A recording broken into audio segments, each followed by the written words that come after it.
In the name of God, who is infinite compassion and eternal mercy. Amen. Amen.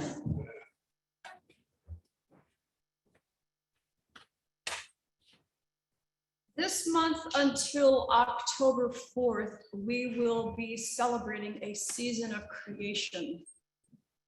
There's a full description of this on the inside cover of the bulletin. It is recommended by the Creation Care Collective, on whose advisory board our own Bishop Mark sits. We celebrate this with churches worldwide. The slogan of this creation season is "Listen to Creation." When I heard that, I was reminded of my Earth Day sermon because I talked about listening on Earth Day. And during that, or after that sermon, I thought of an insight that I had not mentioned, that I thought, dang, I should have mentioned that, but now I have a chance to do so. So following the Earth Day readings, I visited a trio of redwood trees where I frequently walk. I frequently stop under these trees and talk to them. And so following the Earth Day readings, I stopped and I asked them if they had something to tell me. And they said, "Tend to your roots." Now, this really seemed appropriate because roots are what keep you from blowing over in a storm. They bend and hold you upright. And it seemed quite a heartfelt encouragement. Also, redwood trees, the roots of redwood trees are just 6 to 12 feet deep, and not very deep, but they're intertwined with each other. So the redwood trees hold each other up. They are like our community, I think. We are entwined. We have experiences in common. We share stories. We're intertwined with each other as a community. And I think this community can hold us up during a storm. After preaching in April, I thought of this. I want you to think about your personal roots. What is it that holds you up in a storm? What grounds you? What steadies you? Is it your family? Your friends? Your faith? Your life experience? Your inner wisdom or inner strength? I encourage you to reflect on your own inner roots with a goal to just thinking about what it is that keeps you stable. Stability is a really important attribute for us to hold. Maybe some intentional growth might be needed. Also, in the spirit of listening on Earth Day, I listened to Mount Tam. And the message I got was, look up, be hopeful. Faith, hope, and love are the theme of the Christian religion. We are people of hope. We return to hope again and again. It's our leitmotif. I will lift up my eyes to the hills. From whence comes my help? My help comes from the Lord who made heaven and earth. I also encourage you to listen to creation. Listen to the ocean, to creeks, to the wind, to animals, to trees and gardens, and to the fields. If you only listen to the news, you may have diminished hope. I think many people have given up on the news because it is just too much, it's too dire. Try listening to creation. The fact of the matter is the end is not near. Doom is not upon us. Things are bad and disheartening, and especially in places far away. Do remember the suffering. Don't forget them. Listen to their voices and try to help them as able with your time and money. But we still have time until the environmental catastrophe is completely upon us.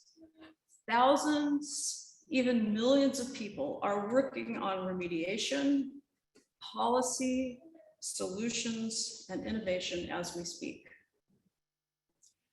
Two hopeful items recently. Last month, the US Congress passed a $369 billion climate bill. The goal is to cut climate emissions by 40% by 2030. That's 8 years. 40% in 8 years. This has been called the most significant legislation in history to tackle the climate crisis. And just last week, our own California legislature passed a record $54 billion in climate spending, including restrictions of oil and gas drilling, as well as a mandate that California stop adding carbon dioxide to the atmosphere by 2045. It's been 52 years since the first Earth Day, and these two actions are enormous. They're monumental. They're a first. Together, the national and state action provide us with at least a momentary sigh of relief. Today is our monthly climate table, and it has a different theme than listening. The theme of our climate table is biodiversity.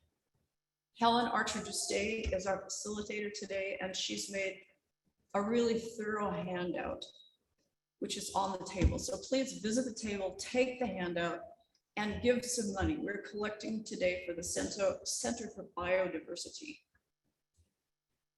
Biodiversity is an abbreviation for biological diversity, which is the interaction between all life forms on Earth.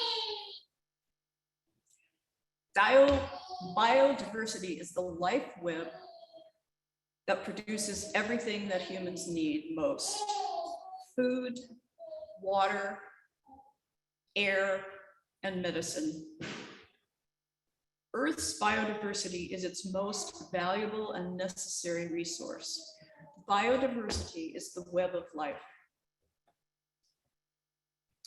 I recently read a fascinating book called Wilding by Isabel Tree. She and her husband inherited a large estate in England, and they were struggling to farm it. Their soil, maybe English soil in general, is really difficult soil. And so they basically gave up and decided to reintroduce biodiversity. They quit fighting the soil and the insects and let nature be nature. They stopped farming. Over time, they have let the land, with their assistance, revert to its original state. The author made the point that this is not conservation.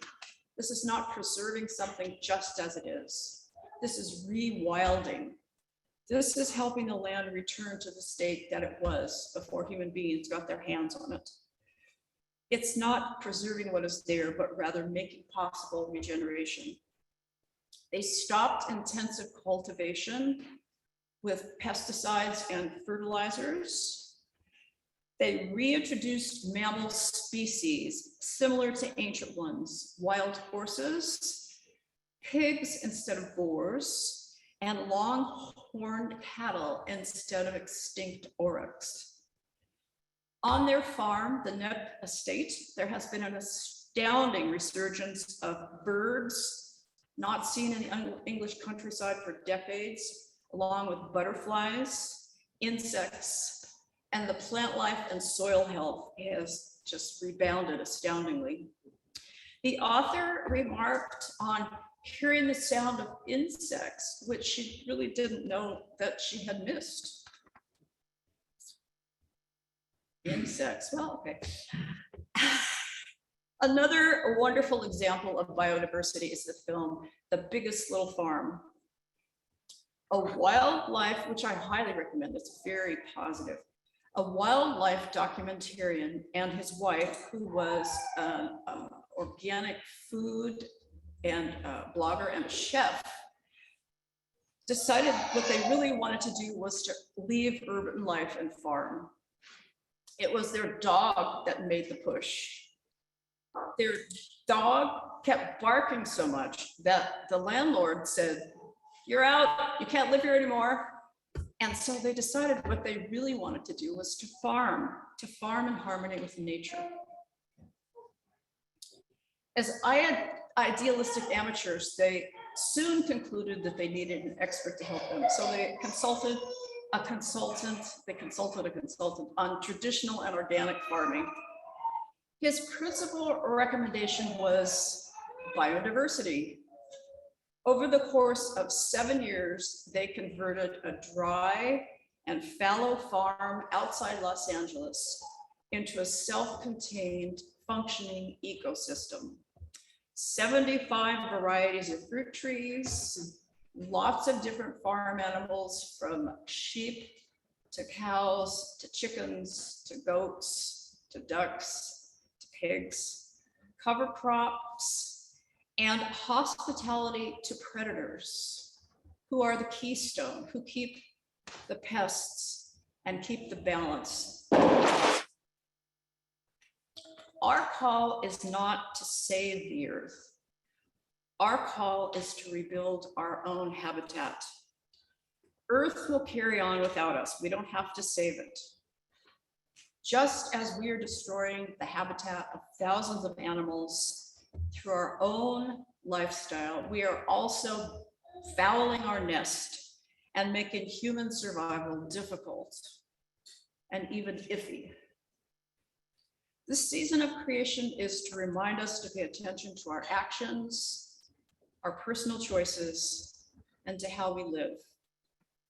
The online courses offered by the Creation Care Collective, which is in our weekly e-news, starting on September 8th, it includes monthly topics like hosting, eating, purchasing, regenerating, reframing, planting, and planning. It's an hour and a half once a month on Thursday nights. I highly recommend it. Again, look for information in the online weekly news. My closing word to you: let us tend our roots and look up. Let us nourish our own stability and stoke our hope through action. Amen. Amen. Amen.